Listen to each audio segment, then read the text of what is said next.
everyone! So, andito tayo ngayon sa SNDC, Buin Tagaytay, sa bagong unit natin na pinapaayos. So, 23rd floor siya. Highest floor before penthouse. And currently, ito yung weather natin today. Mag-weather update na rin tayo. Guys, walang makita. Zero visibility.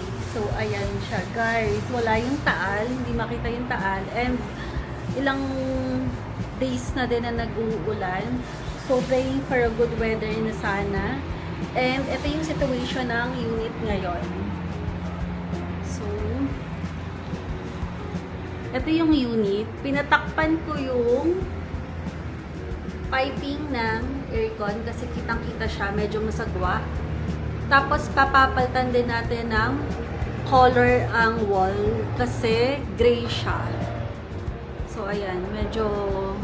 Medyo magulo talaga. Ayan. Ito, hindi na natin ipapatanggal yan. Sayang hindi ko na videohan nung una. And then, ito yung bed. Gagamitin na din natin yung bed na yan. Ito, tatanggalin natin tong cabinet. Tapos, ayan yung loob.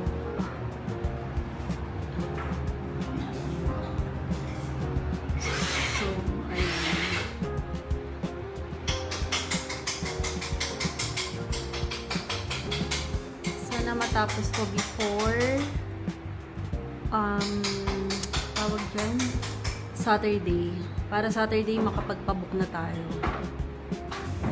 Punta naman tayo ng Ayala Mall Serene kasi yung ref ko ay nag-moist 2 months pa lang sa akin yung ref na yon, Panasonic. So kailangan ko siyang report sa Abenson. Buti na lang nasa akin pa yung resibo ng ref. And guys, to be honest, tinatamad ako.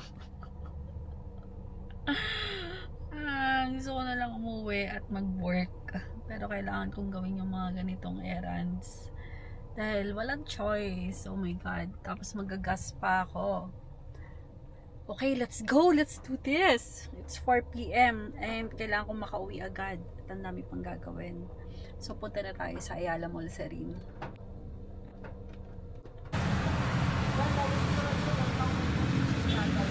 Nandito na tayo sa gasoline station. So, ayan. Pina-full tank ko na para hindi may at maya nagpapagas. Ay, paano na? Sagad. Pasagad. Oo, sagad. Oo.